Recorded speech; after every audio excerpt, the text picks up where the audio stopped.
for President, Representative Tulsi Gabbard of Hawaii. So I think the best place to start talking about Representative Gabbard is to certainly talk about her service to the military. She's had 16 years in service. She's still part of the Army National Guard. She was deployed to Iraq in 2004, to Kuwait in 2008, and I think just to Indonesia this last month or so, if I'm not mistaken. So she's still someone who is giving so much to our country, and so that is something for which we're all grateful. So that's somewhere to start. I think that's something that's motivated some of her discussion in this campaign to talk about foreign affairs issues. They're not always something that's central to the campaign. I know she's talked about it a lot. The cost that some of these conflicts have had on families and on America's budget, it's something I know she wants to talk about in this campaign. She's been on the Honolulu City Council, the Hawaii State Legislature, and she's now been representing Hawaii in Congress since 2013. And she's on the Armed Services Committee, on the Foreign Affairs Committee, so she's someone who can speak to all these questions and all the other questions you have about her campaign. So without any further ado, I will bring up Representative Tulsi Gabbard.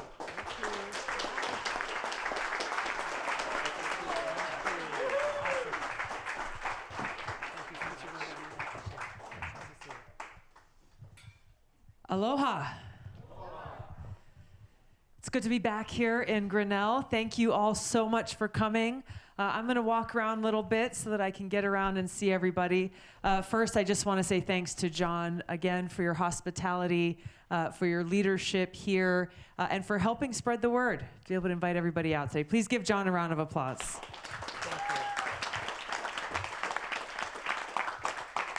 And of course, to Sam and the team here at Saints Rest, thank you so much for staying open beyond your closing hours and being such a wonderful host for all of us gathered here tonight. Thank you. It's good to see you again. And thanks to all of you. It's wonderful to see you here. Aloha. Yeah, we can say aloha even though it's cold outside. Brings a little warmth to the heart. A lot has happened since we were last here. I saw a couple of folks in the back. Well, actually, John, we were talking about last time I was here. It was actually during spring break. So it's good to be back, and we've covered a lot of ground since. And there's a lot happening in the world and across the country that I look forward to discussing these issues with you here tonight. I want to start with something that often comes up in the town hall meetings and the conversations that we're having, because as we're discussing healthcare, as we're talking about how to meet our infrastructure needs, as we're talking about how to protect our environment and address climate change, so many of these issues come down to how do you actually get it done? How do you work through a divided Congress that has been locked in gridlock for so long, right? How many of you are concerned about this? You can relate to what I'm saying? Yes? We just earlier today went and visited your local hospital here in Grinnell and met with some of the providers there and some of the administrators and heard about some of the concerns about rural health care and the legislative changes that they are looking toward to being able to make sure that this hospital can stay open, to make sure that you and your family, your loved ones, your kids actually have a place within your community where you're able to get the care that you need. And they, like so many others, both across the Midwest and in rural communities across the country, are at risk of shutting down. You know, we talk about families living paycheck to paycheck. They've talked about how previously, they're days away from the balance in the bank being zero. So as the conversation we were having there was, gosh, well, I hope Congress is able to actually get this legislation passed. I hope that Congress is able to actually make sure that we have a funding bill that will make sure that these programs that exist to be able to fund Medicare, to be able to fund these programs that address rural health care needs actually come through. The repercussions of this hyper-partisanship and the gridlock in Washington, as you know very well, have a very direct impact on our everyday lives. So I want to start with that, and then we'll open it up to a discussion. I want to hear what's on your mind and answer your questions. But this really gets to the heart of it. The reason I start with Aloha everywhere I go is because to me, the key to overcoming the divides in our country and in Washington lie in this word. It does not mean hello. It does not mean goodbye. The real meaning of the word aloha is, I come to you with respect. That it is a recognition that we are all brothers and sisters. That we are all children of God. No matter where we come from, no matter who we love, where we live, how we worship, if we worship, how much or how little money we have, none of these things matter when we are just rooted in our foundation of seeing each other for who we really are. And therefore then building the foundation that allows us to then have a conversation. Whether you're on Twitter these days, or if you're watching cable news, or you see what's going on around you, you don't really see a lot of real dialogue, do you? See a lot of people talking at each other, screaming at each other, name calling, but very little real dialogue. Even for those who disagree, strongly, very little respectful dialogue actually occurs, which is what's necessary for us to be able to find solutions in a country that is very diverse in so many ways. Start with aloha. And this is what I did when I was first elected to Congress back in 2012. Shortly after I got elected, got sworn in January of 2013, and immediately started to think about, well, how can I make a difference? How can I deliver solutions for my constituents in Hawaii? Knowing I was coming in as a freshman Democrat from a small state in the middle of the Pacific into a Congress with a very strong Republican majority, and I was told by very experienced politicos in DC, don't even try to get a bill passed because they won't let you. Don't try to get amendments passed because they won't let you. That was an unacceptable answer for me. That's not why I asked folks in Hawaii to vote for me so I could go and sit around and wait until Democrats took back the majority. No, we have to be able to work in whatever environment we are in to accomplish that mission of service. And so I started to think, what's the best way to do that? I love food. How many of you love food? It's a pretty universal thing, right? Most people. And that was where I started. So I called my mom back in Hawaii and I asked her if she would make 434 boxes of her amazing macadamia nut toffee. It's incredible. Have you had some? I wish. Okay. Your wish may come true tonight. She said, gosh, what a great idea. Be able to give this little gift of aloha to every one of your new colleagues. And I said, wait, I'm not done yet. I asked her if she would make another 435 larger boxes of toffee for the staff of every member of Congress. And she paused only for a moment just to think. I could tell she was calculating, okay, how many more pots is that gonna mean? But she said, absolutely, that's so important. It'll just take me a little bit longer to do that. And so while she was in Hawaii, she got to work. She was stirring 2 pots at the same time, chopping the macadamia nuts, pouring the toffee in the pan. My dad had his watchful eye. He's the self-appointed quality control expert. And he took one little piece out of every pan that was made, making sure it was up to par. And while they were doing that, I was in Washington, and I just started handwriting notes to every one of my new colleagues, learning more about them, their backgrounds, where they come from. The committees they serve on, and closing each one of these notes just with a brief message of saying, I look forward to serving alongside you. What was amazing was how quickly I got a response. We started delivering these little gifts of aloha to people, and within the next day, few days, the following week, there were Republicans making that long walk across the aisle from the Democratic side to the other side on the House floor, which is during votes, it's the only time we're all in the same place, and coming and finding me and just saying, thank you. That was very, very nice of you. I ate all of it, and I need to figure out how to get more to take home to my family. And then most importantly, saying, tell me what's going on in your district. Tell me a little bit about Hawaii. What are your constituents most worried about? What are the things that you want to tackle and work on here in Washington? And then telling me, I'm the chair of this committee, the subcommittee chair of that subcommittee. here are the things I'm interested in. Let's figure out how we can work together. Figure out how we can work together. Recognizing immediately, of course, there's going to be a lot of issues that we may disagree on. Some a little bit, some very strongly, but guaranteed, building off of this foundation of respect and aloha, we will find areas of common interest where we can work together, pass legislation, and deliver solutions for the American people. Because when it comes right down to it, and we'll talk about each of these different issues, healthcare is not just an issue Democrats are concerned about. It's an issue every American is concerned about. When we think about our environment, clean water is necessary for every single person to exist, right?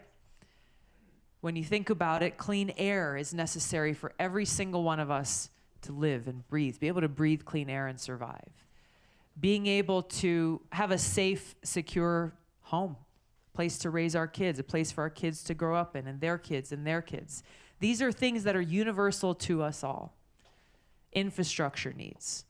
This is one of the biggest issues that every community I go to, every community I come from, there are huge infrastructure needs that have yet to be addressed. You talk to any representative in Congress, any representative, they will tell you infrastructure is a major issue that we must address, Democrat or Republican. But yet, we are not seeing any kind of infrastructure bill or funding for a major infrastructure project that we know we need. So why is this? Why is it that on these issues where we know there is already agreement, we are not seeing progress and solutions? And it comes down to this lack of focus on the mission at hand, which is service to the people of our country, being able to put the well-being of our people ahead of politics, putting the well-being of our people ahead of the corporate special interests, their profits, those very few rich and powerful who have had such great influence over our government for so long. Putting the well-being and the interests of our people, our country, and our planet at the forefront of the decisions and the policies that are being passed within our government. This is what is necessary, and it requires us to come together and be reminded about who we all are as Americans, to be reminded about those words in our Pledge of Allegiance. Indivisible. Indivisible. That's a powerful word. Unfortunately, that is not reflective of the nation that we live in today, that has become terribly divided. Indivisible, with liberty and justice for all. We've said these words countless times throughout our lives, right? Now is the time for us to come together to strive towards that more perfect union, to bring about these principles and ideals that really are the bedrock of who we are as a country. There's a reason why at all of our campaign events, we bring these for anyone who's interested, pocket-sized Constitution, Bill of Rights for folks, just to bring this back to the forefront about what unites us as Americans. So then we can begin that work necessary to move forward together. This is why I'm running for president, to provide the unifying leadership necessary to once again ensure that our White House is a beacon of light and hope and opportunity, not just for the very few, not just for people who are part of my family or my tribe, leaving out everyone else, not just for those who agree with me on important issues or on some issues. No, a beacon of light and hope and opportunity for all Americans. I'm asking you to stand with me and join us in this movement, join us in this campaign that has at the heart these principles of service above self. Answering that call to action that President John F. Kennedy laid out for all of us, right? Ask not what your country can do for you, but what you can do for your country. This is something I experienced even just from a young age, that I was always happiest when I was doing things for other people, small things, acts of kindness, going and cleaning up the trash off the beach on the weekends. Those things made me happier than anything else that I was doing, and this is the motivation that I have had and continue to have throughout my life. When we, the people, come together, motivated by this desire to be of service, imagine the kind of positive impact that we can make for each other, for our country, and for our planet. The opportunity is ours, the choice is ours, the challenge is ours, and I want to ask you to join me in this movement. Thank you very much. We'll open it up to some questions.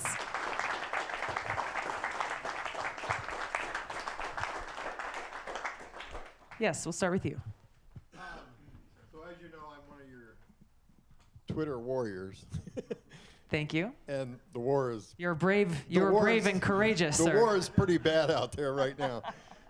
So a couple of things. One is your statement about Ellen and how you gave the same message that you just gave, that we need to come together.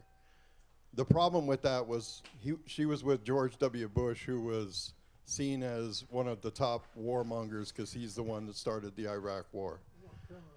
The second one was Hillary Clinton, and that you voted for her in 2016, begrudgingly. And I know you didn't want to do that, but you did it. And she is seen as the other queen of the warmongers, which I love that. So I guess in the Twitterverse, it's how do you rationalize those two things when you have George Bush and Hillary Clinton together as warmongers, but yet those are kind of tied to we need to be friends with them or we voted for them. Can you address that? Sure. First of all, I don't know what Ellen's relationship is with President Bush. I don't need to know. I don't care to know. That's between the two of them.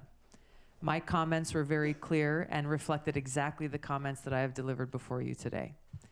And I want to speak to, I think one example of what's possible when we treat each other with respect and we hope for the opportunity for people to change, right?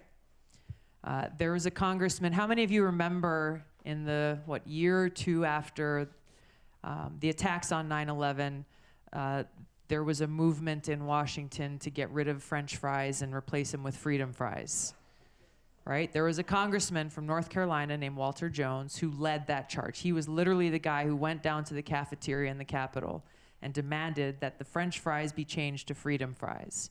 He was a champion for this war in Iraq, to go and topple the government of Saddam Hussein, this war that cost thousands of my brothers and sisters their lives.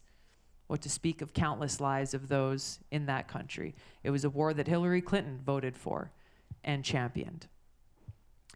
Walter Jones was very outspoken for this war until something happened. He went to a funeral for I believe he was a Marine Corps gunnery sergeant in his district who was killed in Iraq. And he sat there at this funeral and he heard the widow of this Marine who was killed in combat and saw their 3 little kids there. And in front of all those present, she read the final letter that her husband had sent to her. And that was a pivotal moment that completely changed Walter's heart. He heard those words and he saw those little kids. I think the youngest was maybe 2 or 3 years old. And he was struck with the reality that this little boy would never really know his father. That struck Walter's heart and it changed everything.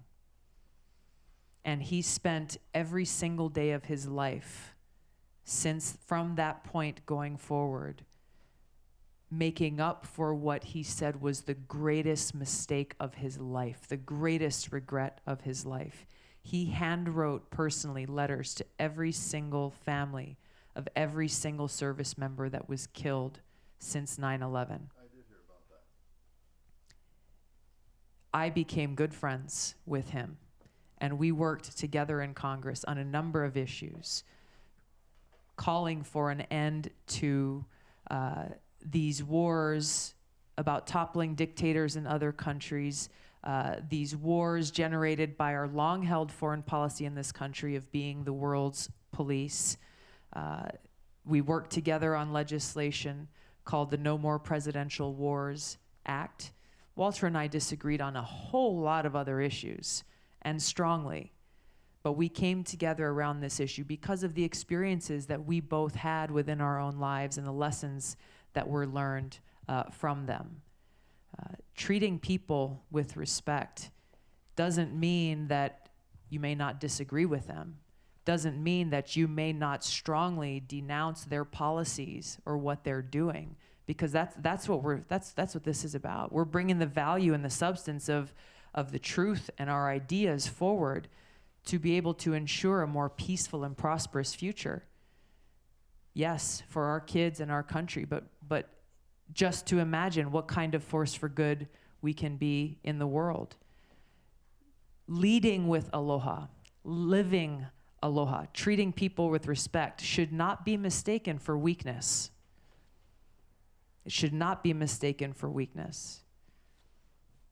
This is why we are fighting so hard to bring about an end to these regime change wars that are continuing to cost so many people needlessly their lives, causing so much suffering, so much hardship and pain. Yes, in the countries where we're waging these wars, but also right here at home. That every time we're told there's not enough money for healthcare, there's not enough money for infrastructure, there's not enough money to pay our teachers, there's not enough money to invest in a clean, renewable energy future. There's never enough money for the things that we really, really need to take care of right here at home. Yet there's a blank check to continue this policy of being the world's police, going in and toppling dictators and governments in other countries, and then nation building in those countries afterward for an indefinite period of time, while we fail to address the needs of our people right here at home. This gets to the heart of the change I want to bring as President and Commander-in-Chief, to end this policy of being the world's police, end these regime change wars, make sure we're not starting any new ones, work to end this new Cold War and nuclear arms race we're seeing escalating with tensions between the United States and nuclear-armed countries like Russia and China, and redirect our taxpayer dollars back towards where they belong, actually serving the needs of our families, of our kids, our communities right here at home. Sorry, we'll go to someone back. We'll come to you in a minute.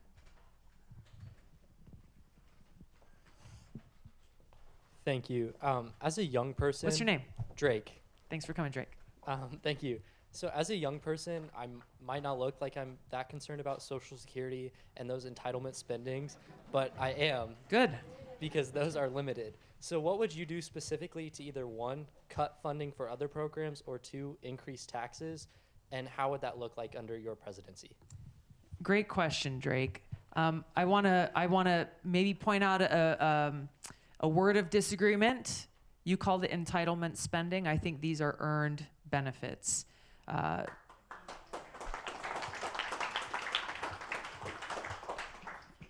You've had a job of some sort, I'm sure, at this point in life, right?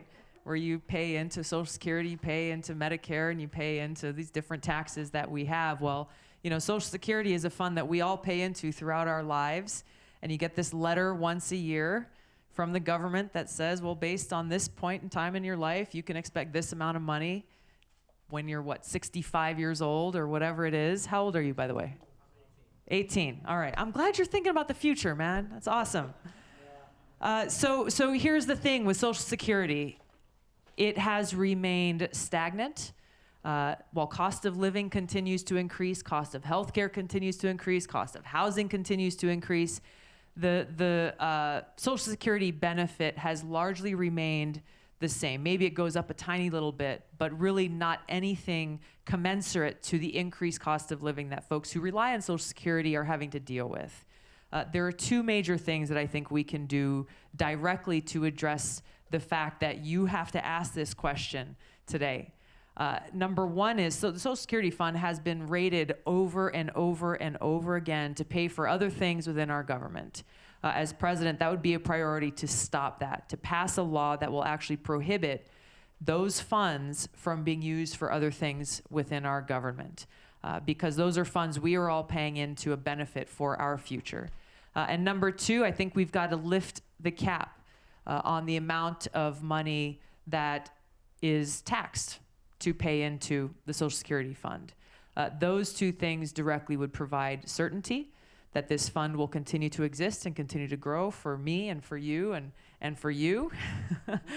But also making sure that we can actually expand the benefits that are provided, both for Social Security as well as those who are reliant on SSI and disability, relying on Social Security throughout their lives.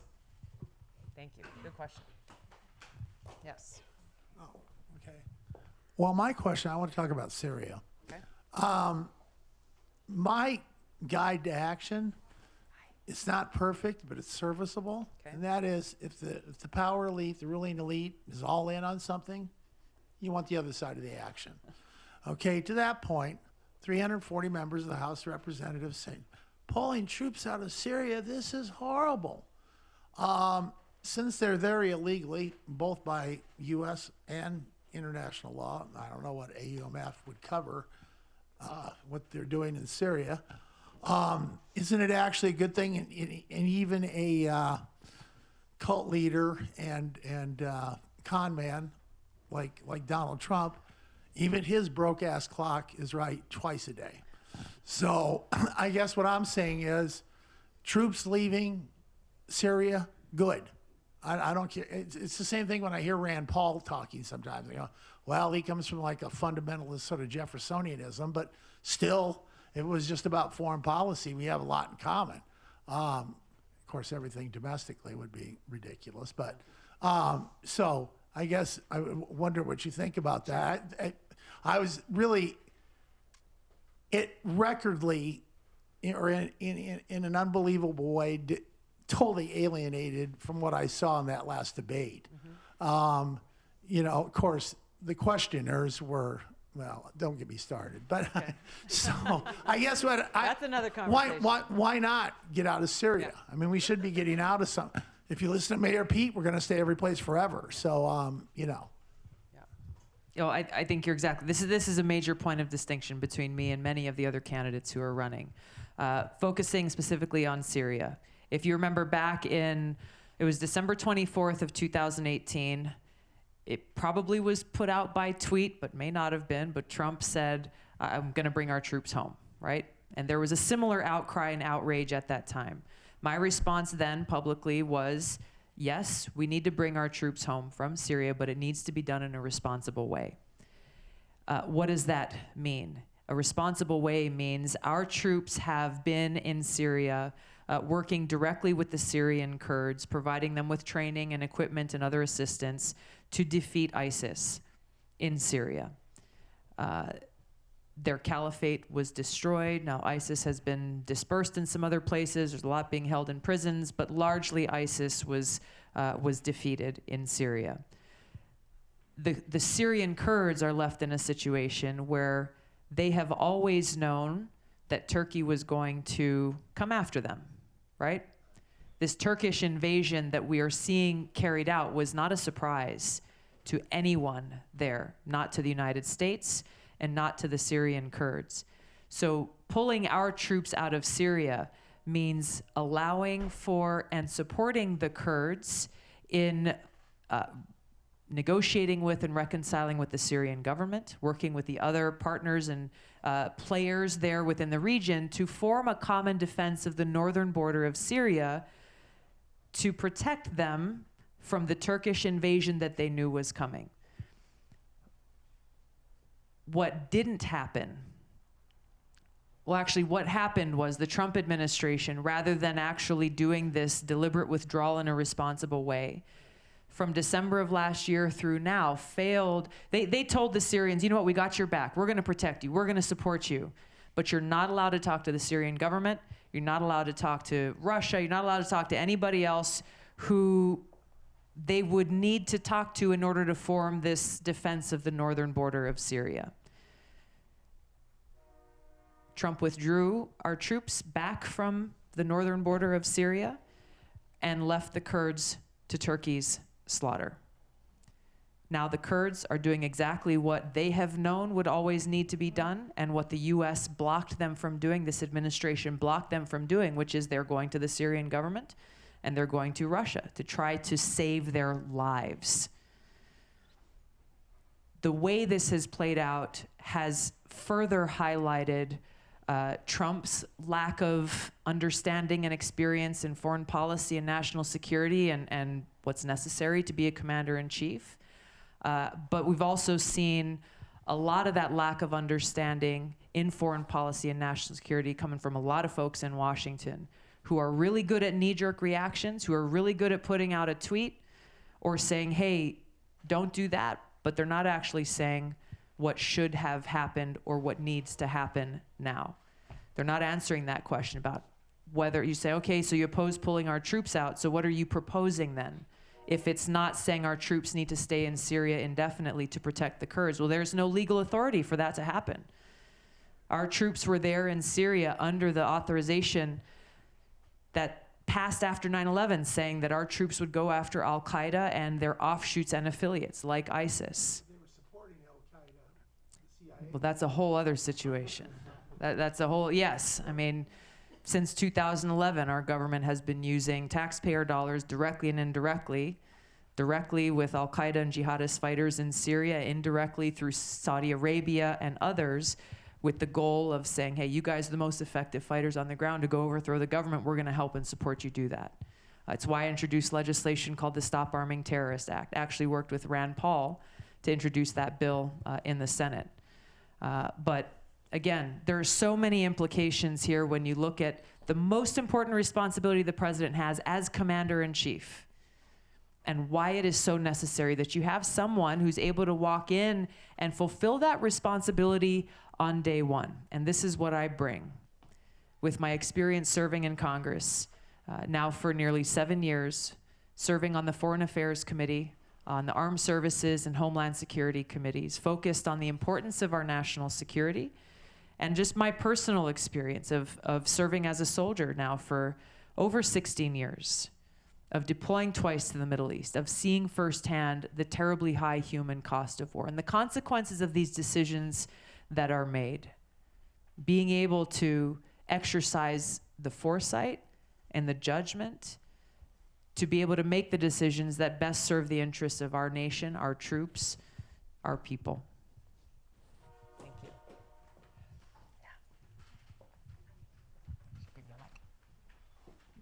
Hi, I'm Molly, and this is my daughter Ruby and my son Kai. Awesome. And I am thinking specifically of maybe a question that they might want to ask if they had the microphone, which is, why are you excited to be the first girl president? What do you think, Ruby?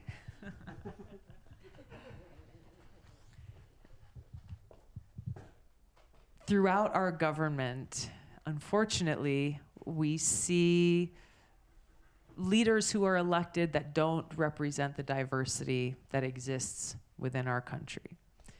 And there's a lot of different reasons for this, but I'm excited how just in the last few elections in Congress and the election that I was elected in and every year since, we are seeing more and more women who are getting elected to Congress from both sides of the aisle, Democrats and Republicans. I would be excited to bring the experience that I have to make history and serve as the first female president our country has ever had, being the first female combat veteran ever to run for president. But I would say that for me, even as a voter, I think it's important that we make sure we have the best qualified person to serve as president. Because too often in our politics, we see, well, you know, if you've got someone of a particular race or religion or ethnicity or orientation or gender, that alone is the qualifier, but it shouldn't be. It shouldn't be. And so it's important for us all, for you to ask me the questions, for you to challenge those who are running for office to say, what do you bring to the table? How are you best qualified to be the commander-in-chief? I believe I am best qualified, and that's why I'm running, and that's why I hope to have the opportunity to serve so that I can work for you. Thank you. Yes. Hello.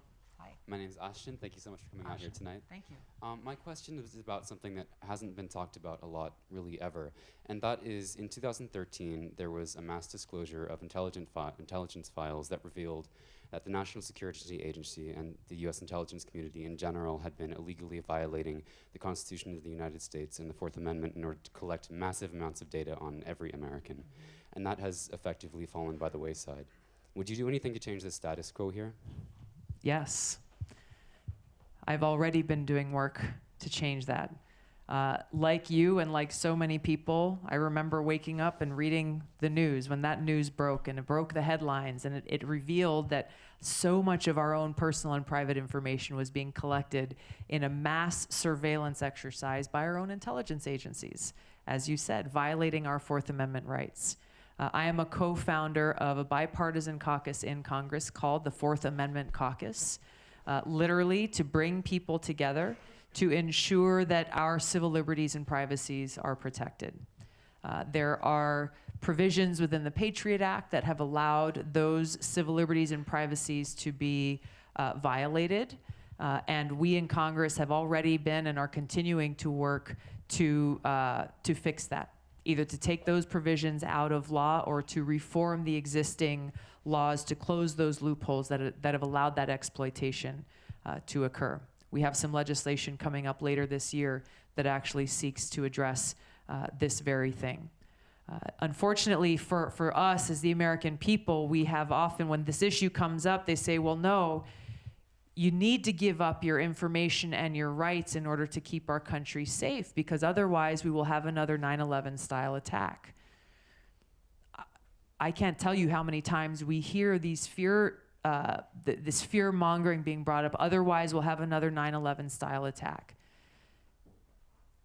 making excuses for this violation of our constitutional rights. It's a false choice. It's a false choice. You guys okay over there? Okay. All right. We, the American people, do not have to choose between being safe and living in a secure nation and maintaining our constitutional rights. Don't let anybody tell you otherwise. It's about striking the balance between ensuring our national security while also upholding those rights enshrined within our Constitution. It requires leadership and people actually looking at the issues and working together to make sure that we strike that balance properly and carefully. Thank you. Oh, what's your name? Beatrice? What are you going to do for kids? That's a really good question, Beatrice. That's a really good question. Good job. Where do I begin? There's a lot that we need to do. What's your favorite subject at school, Beatrice? Math. I hated math in school. So good for you. Everything that we're talking about here, talking about the sea change in our foreign policy, talking about bringing our taxpayer dollars home so that we can actually make sure you're getting the best education that you need, that you're able to pursue whatever you want to in your life, and that we make sure that we have a safe place in every possible way for you to grow up in, and for you to maybe someday have your own kids and raise your own kids there. What we're talking about is our very future, that this is not politics as usual, that this is not a game. This is not just, well, we'll give out a little bit of political rhetoric and, you know, make you believe we're going to do something, but then once I get elected, then not do anything at all. That's not what this is about, because our future is at stake. Your future is at stake, Beatrice, and you are who I'm fighting for. Thank you.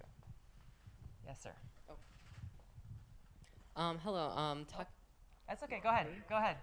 Oh, sorry. You're good. Talking about national security and stuff. So the White House National Security Advisor John Bolton has announced that he is intending to increase offensive cyber operations used by the U.S. Are you in favor of this increase in offensive cyber operations? Yeah. Well, I'm really, really glad that John Bolton is no longer the National Security Advisor for the President. Let's just start there.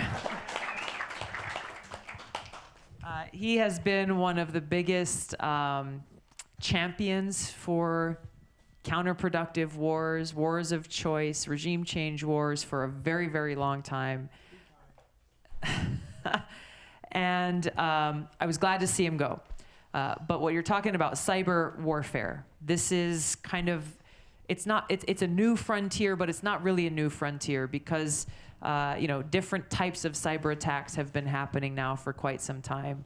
But the reality is that our rules of engagement as a soldier, when you go into battle, you go into combat, there are rules of engagement that you have to abide by. Those rules of engagement are not clear on this cyber battlefield. So, I don't think it's responsible for anyone to say, well, we should be doing more cyber warfare or less cyber warfare. I think war in general has to be a last resort, not the first, that we have to pursue all avenues of diplomacy. I will lead with a foreign policy based on cooperation rather than conflict so we can actually negotiate and work out the differences we have with other countries, address the problems that we face, while also leaving the space and the opportunity open to pursue areas of shared and common interest, whether those be security interests, economic interests, or interests related to our environment and the threats that our planet is facing as a whole. We have to be able to identify those cyber threats. We have to be able to identify those cyber attacks, increasingly becoming harder and harder to figure out where are they coming from. When you have, it's relatively easy to posture as someone else or make it look like someone else did it. But even within our own government, we got to figure out what the response is, because so much of cyber warfare has been housed under the Department of Homeland Security. But the question is raised, and it's an important question, is that if you get a cyber attack from another country, does that then go under the umbrella of the Department of Defense? Just as if another country launched a bomb at us and attacked us in that way. So this is something that we as a nation and as a people need to work through, understanding how quickly technology is evolving and to do so in a responsible way. And it can't be done in isolation. We can't just sit here at home and just say, well, we're going to make these rules, but meanwhile, you have a lot of other actors in the world who maybe have their own rules of engagement. This is, once again, a reason why we have to be having discussions and open lines of communications with other countries, and even those countries that are of concern. Thank you. This is our last question. Hi, just want to say, start off by saying thank you for your service both in the military and in Congress. I was curious, are you concerned if the DNC will do something similar to what they did to Bernie Sanders in 2016, especially with you now polling with 3% in Iowa, according to USA Today?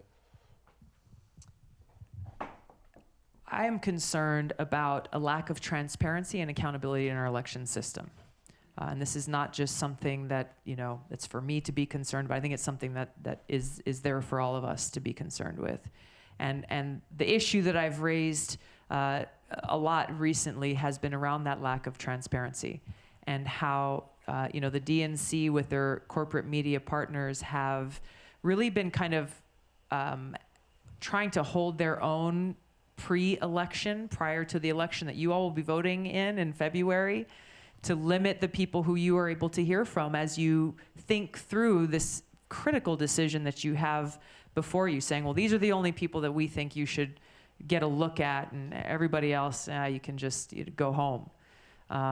That to me is such an incredible disrespect to voters, especially in the early states where you've got this responsibility as the very first people in the nation to send the message of who you think should be serving as our commander-in-chief and why. So I think for all of us, continuing to demand that transparency and accountability to voters is essential.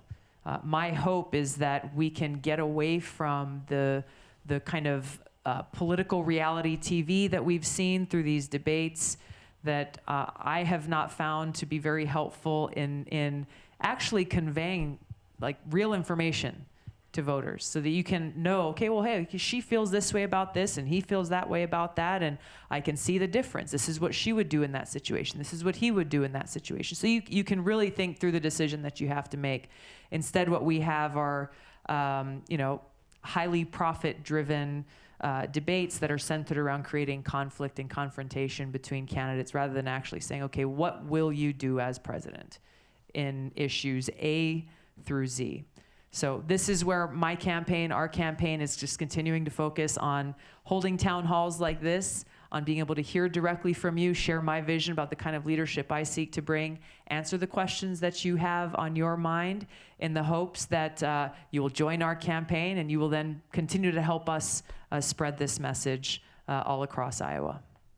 Thank you so much. I'm sorry we didn't have more time for more questions. Yes. Beautiful. Thank you. I'm going to hand the mic over to Amory. We'll be able to stick around for a few minutes if you want to just come up and say hello or take a picture or whatever. I'd love to be able to have the chance just to meet you and shake your hand. But before you leave tonight, I want to ask you if you're interested. My mother actually did make some toffee for us all here tonight. And so you can grab a little piece and feel the aloha yourself. Thank you so much. Thank you, Congresswoman, and thank you, everyone, for coming tonight. If you would like a picture, we're going to line up. Cullen, who is talking to Vrindavan right here, he's going to be right here. If you want to take a picture, line up single file. My last ask is if you like what you heard tonight and want to get involved, come on up here, find the clipboard that you signed back in on, and sign up to volunteer. Any contribution, any yard sign, any knocking on the doors helps. So thanks so much. Hold it up for the camera. It's good to see you again. Thanks for coming back. Oh, wow. Thank you. Well, you win. It's your show. So what's it gonna be? 'Cause people tune in. How many train wrecks do we need to see before we lose touch?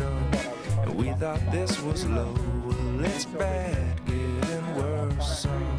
Where'd all the good people go? I've been changing channels, I don't see them on the TV shows. Thank you for doing that, though. Where'd all the good people go? We got heaps and heaps of what we sow. They got this and that with a rattle attack test and 1, 2. Now what you gonna do? Bad news, missed news, got too much to lose. Give me some truth now. Whose side are we on? Whatever you say. Turn on the Bluetooth. I'm in the mood to obey, so lead me astray. By the way now, where all the good people go? I've been changing channels, I don't see them on the TV shows. Where'd all the good people go? Okay, perfect. Avery will be in touch. We got heaps and heaps of what we saw.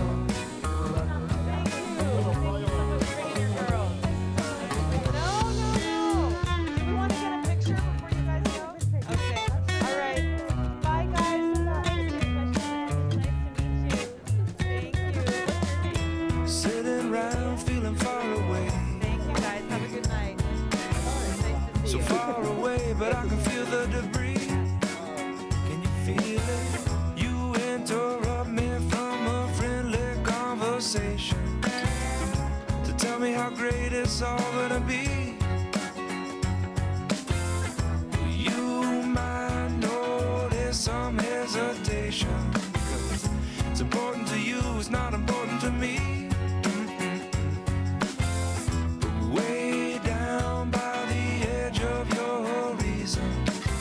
Well, it's beginning to show, and all I really want to know is where'd all the good people go? I've been changing channels, I don't see them on the TV shows. Where'd all the good people go? We got heaps and heaps of what we sow. Where'd all the good they people got this go? And that with the rattle attack test. Then 1, 2, man, what you gonna do? Bad news, misuse. Give me some truth, you got too much to lose. Who's all you people anyway? Okay, whatever you say. Wrong or resolute, but in the mood to obey. Station to station, desensitizing the nation. Where'd all the good people go? Rolling gone. I don't get offended, and certainly not from other veterans. I know. And there were other issues that I just asked, I said, what is this all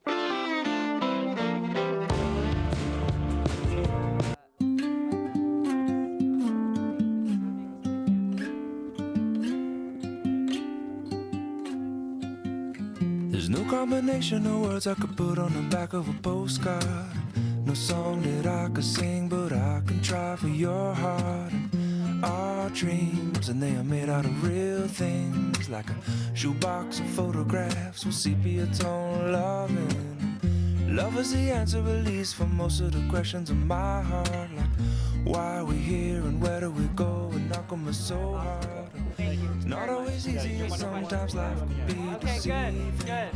I'll tell you one thing, it's always better when we're together. It's always better when we're together. Yeah, we'll look at them stars and we're together. Well, it's always better when we're together.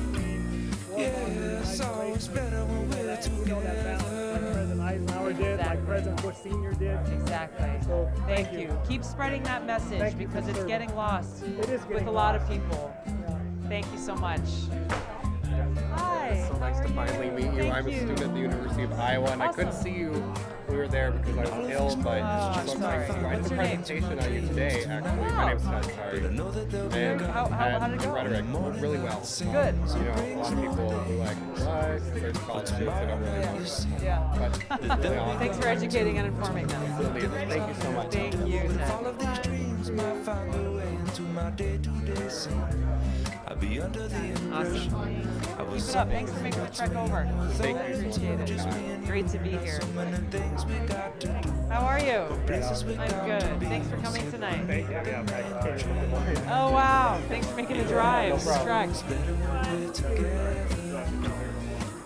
We're somewhere in between together. Awesome. Appreciate your support. Thank you. It's always better when we're together. Thank you, Drake. Nice to meet you. You know the iconic picture between JFK and Bill Clinton? He was like, they were president. Bill Clinton was meeting JFK at the time. I don't know if I've seen that. Well, it's an iconic photo of two presidents Okay, in the photo, so let's okay. get two presidents in this photo. All That's right. my goal with that. Let's do it, man. I believe in the movies, they look so pretty when I sleep. In that way. And when I feel like we should be striking an iconic pose or something. I don't know. Yes, no, but I appreciate everything. Thank you. And your policy of bringing the country together is exactly what my grandpa and his sister don't even talk anymore because politics has divided our family. And I'm just like the voice of, I would consider myself a moderate conservative, but yet I'm still here for you because you're the only one here and the only one in this election that is advocating for the moderates. And I think that's what's going to win you this election is being the voice of moderates. And that word scares people sometimes, but really what it means is, and if you look at, the diversity of the people who have gathered here, they might consider themselves all different categories and labels. Really what we're here for is people, and we're here for solutions. And I have a sticker because I donated early to your campaign. Yeah. Service above self. Exactly. Because I think That's what it's all about. That is what it's all about. And that JFK quote just inspires me. You inspire me every day to be a better person. That's huge. And so just Thank you. Thank you. Thank you. Keep it up. I look forward No, to thank you for seeing serving your our name on the ballot. Yes, thank you. Thank you. Hi. What's your name? It's good. Nice to meet you, Frank. Thanks for coming. Are you his friend? His roommate. Oh, cool. All right. Well, thank you for being here. Can we get a picture? All right. 1, 2, 3. Thank you very much. Thank you. Appreciate it. Help him. You got to spread the word. Thank you. Yes! Ho'oponopono! I love it. Makes me feel right at home. That's so awesome. That speaks to everything that we're talking about, right? You are so healing. I don't really want to talk about politics and all that other stuff. I know who you are. I feel your mama. And that's what We'll sing and dance to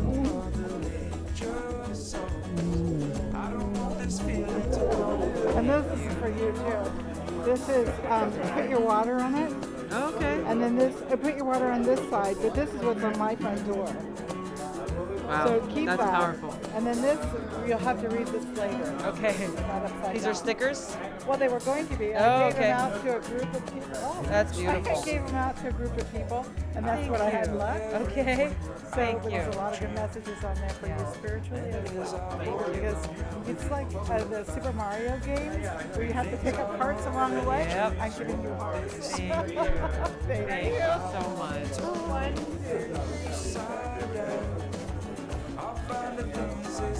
Oh my God. They're running around here. You might Are they might here see today? them. No, they're not here today, unfortunately. But Oh, where do I pick up my phone? Oh, right over there. Oh,